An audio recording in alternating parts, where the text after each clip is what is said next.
Welcome to Rise and Shine Daily Business Tech Boost with me, Charly Leetham.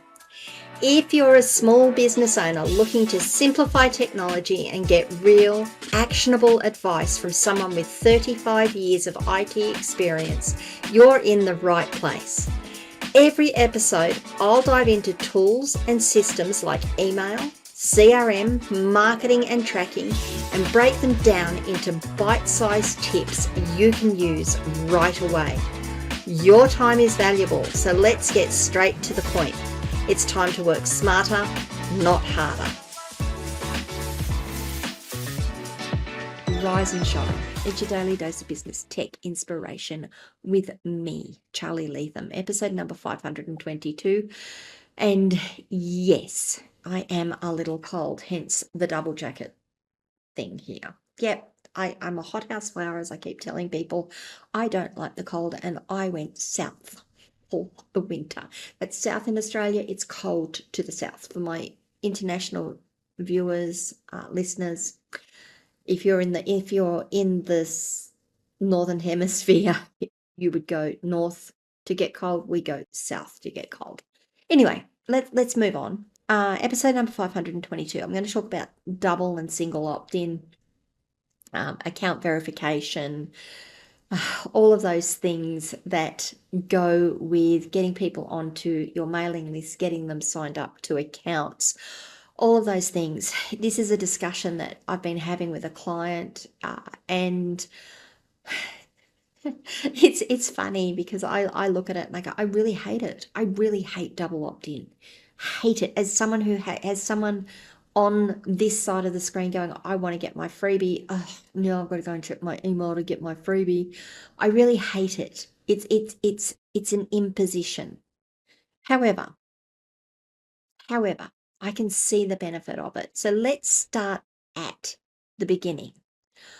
What is single opt-in and what is double opt-in, and why do we need them? Why would we use them? So single opt-in literally is where you have a form sitting on your site that says, get your free download, get your freebie, put your name and email address and name here, hit the button, and you are automatically directed to your freebie. Now, what that does in the background is that puts your name and email onto a mailing list somewhere. Now, this day and age, it should be into a good program like MailChimp or MailerLite or Zoho campaigns or Active Campaign or something like that. It goes into a proper mailing management system.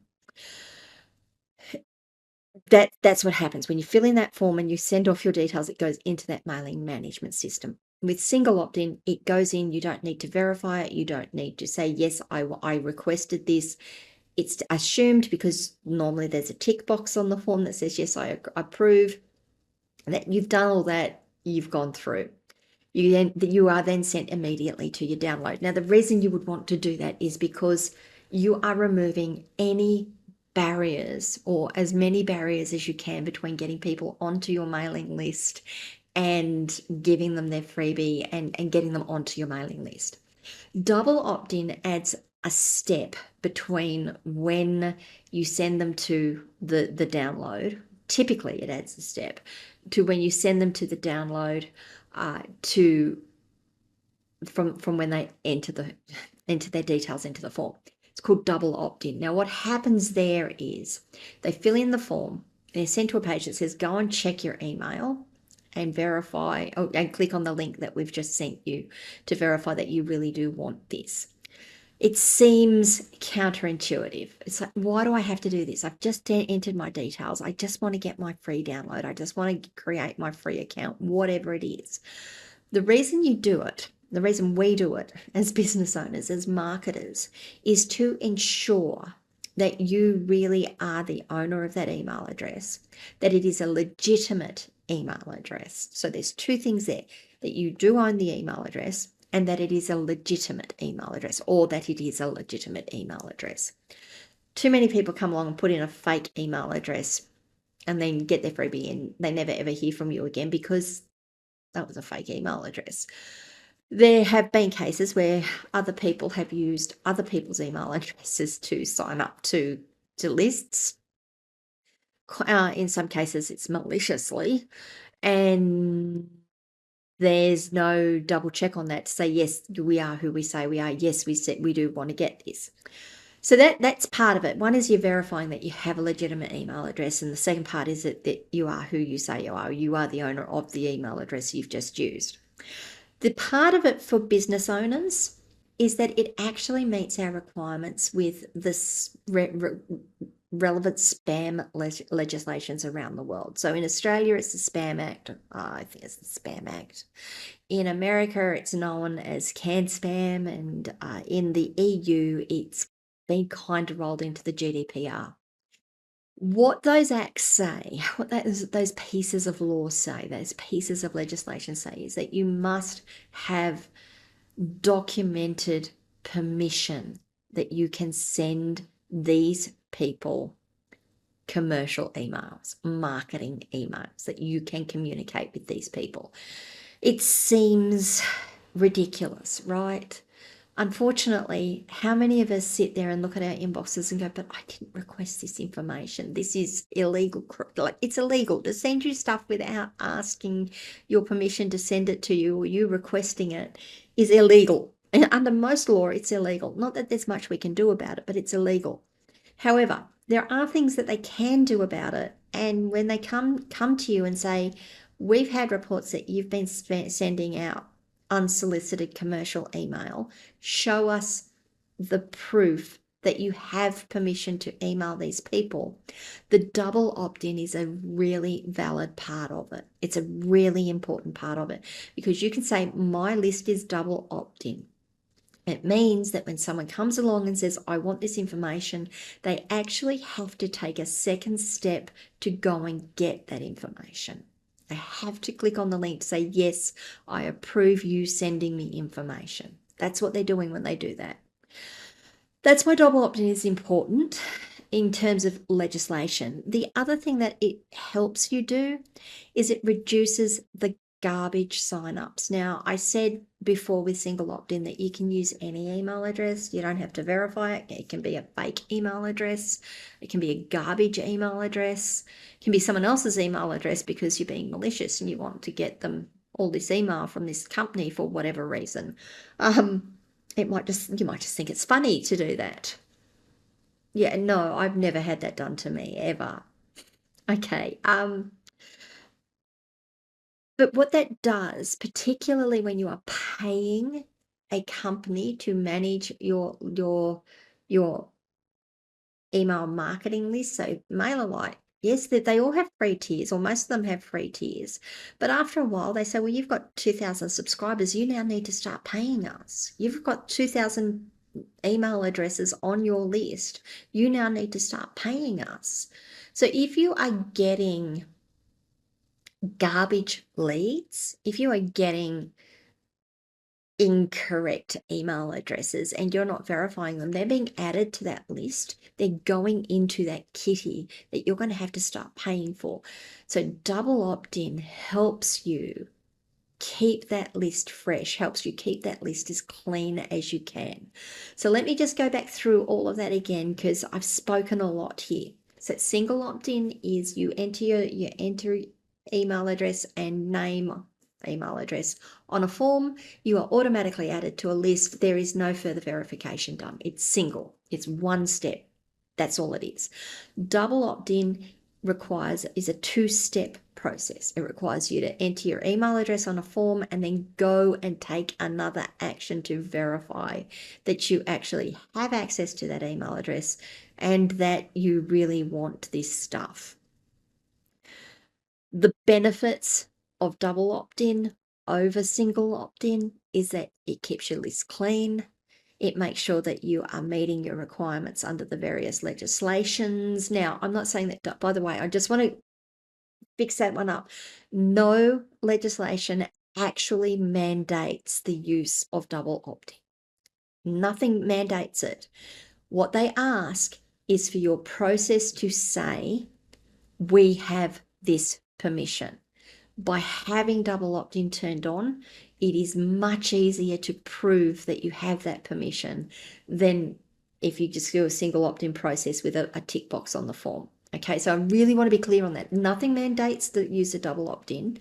What it does do, though, is it helps you meet your requirements under the various spam legislations around the world. It helps you keep your list clean. It helps you make sure you are meeting your legal obligations in sending out email.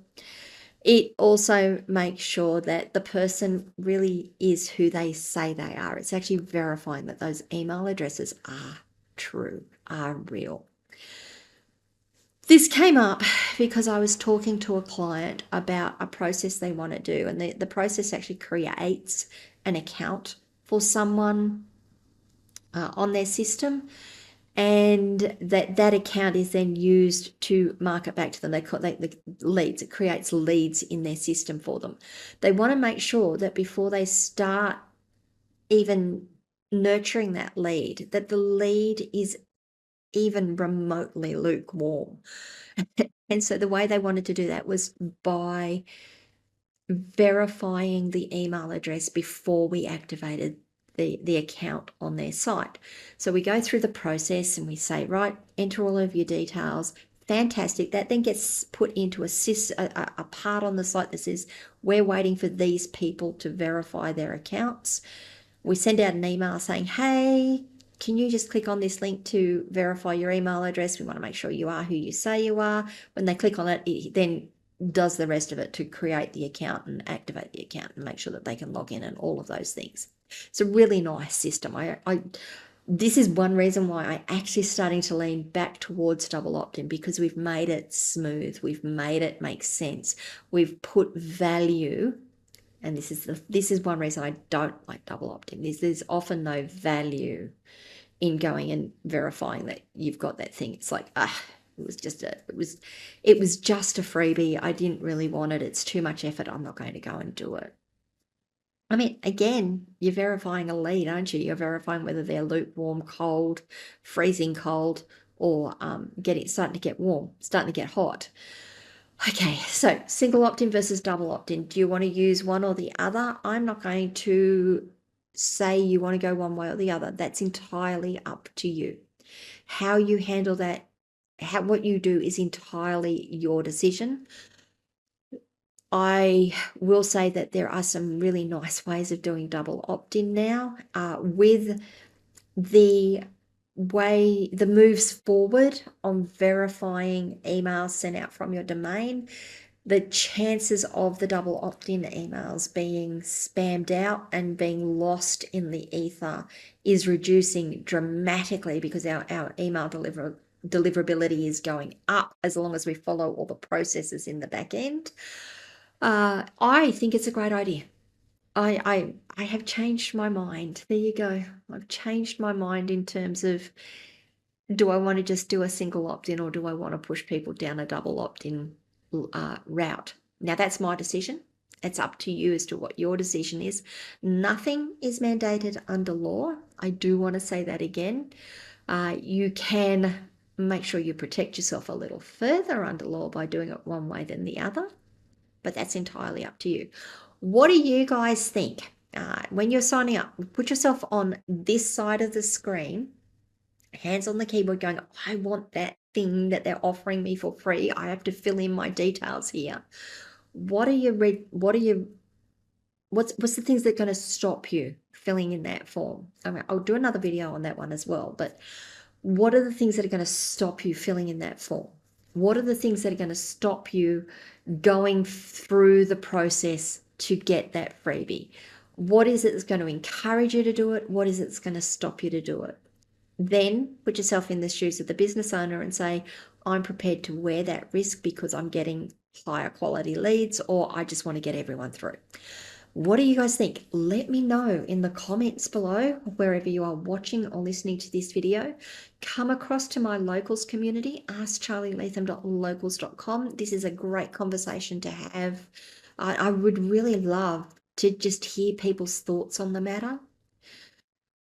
If this video has been useful to you, please give it a like. I truly would appreciate that. And if you haven't already, please do subscribe to the channel and ring the notification bell to find out when we drop more content. Thanks, guys, and I will see you all tomorrow. Bye.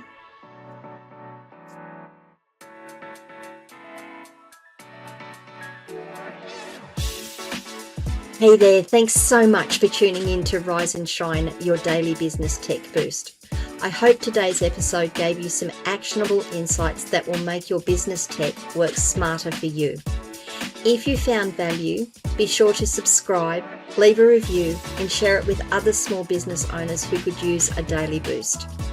For more tips, tools, and resources, visit www.askcharlyleetham.com. Until next time, keep rising, keep shining, and let's make tech simple together.